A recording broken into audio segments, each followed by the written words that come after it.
Hello, welcome to the third and final video on the margin rules for non-cleared derivatives. The last video focused on the scope of the variation margin rules which come into effect on March the 1st, 2017 and the importance of starting preparations early. The question is, what do firms need to do to comply and what tools are available to help them? We're going to briefly tackle those questions and I have Mark New, Senior Counsel for the Americas at ISDA to help. Mark, what do firms need to do first? Well, the first step, Nick, is that firms need to understand which regulations apply to their trading relationships. And that's important because obviously different types of firms could be subject to regulations or not. And firms could be subject to multiple regulations on a cross-border basis. So they need to understand which regulations will apply. And that involves, in many cases, an exchange of information about a party's regulatory status under one or more regulations. So ISDA has been active in this area. We've actually published what we call the self-disclosure letter. And what that does is to turn the rules about which regulations apply to which types of entities into a series of questions that parties can ask each other, and they can then use the information they get in response from their counterparties to make determinations about which regulations are going to apply to those relationships.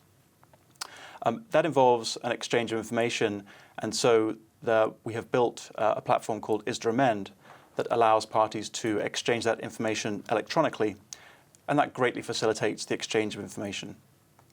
Currently, we have the self-disclosure letter available for regulations under the US, EU, Japan, Switzerland, and Canada. So once firms know what rules apply, they then need to make the changes to their documentation. ISDA's published a variation margin protocol to help do that, but what exactly is a protocol? So a protocol is something that ISDA's been doing for many years now. Many market participants will be familiar with them already. They're a mechanism for making amendments to contracts. And the idea of the protocol is that if the marketplace needs to make similar amendments to lots of documents at the same time, then rather than individually contacting each other, making those amendments with every single counterparty individually, they can come together in one place, ISDA, and make multiple amendments at the same time. In other words, it's a scalable means of making amendments to multiple contracts at the same time.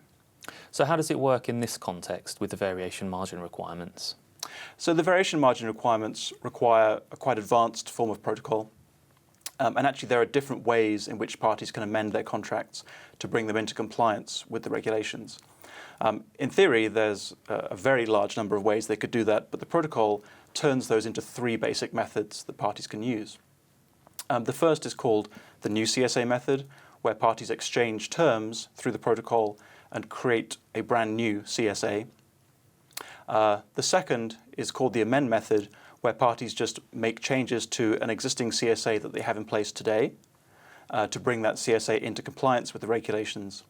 And the third method is where parties again have an existing CSA today.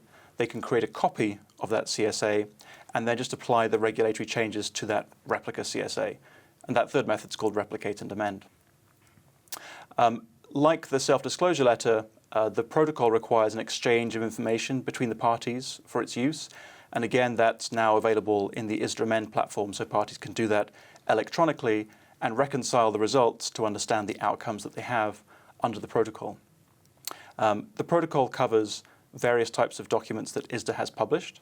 So it covers CSAs published under New York law, English law, and Japanese law. And it also covers multiple margin regulations. So it covers currently regulations from the US, the EU, Canada, and Japan. So is the variation margin protocol the only way for firms to bring their documents into compliance? It's not the only way. So firms could also go out and bilaterally make the amendments they need to make. But that would require them to go out to all of their counterparties individually, understand which change is necessary, and then get those changes agreed with their counterparty. And that's obviously a very big task. The reason we built the protocol was feedback from our membership suggesting that it would be very helpful to have a central, efficient means of making those changes, and that's what the protocol is for. Thanks, Mark. That brings this series on the margin rules to a close. Just to summarise, the variation margin rules will require a lot of work and firms should start preparing now. ISDA's published a variety of documents to help firms comply and they're available on the ISDA website. Please do contact us directly if you have any questions at isda@isda.org. Thanks.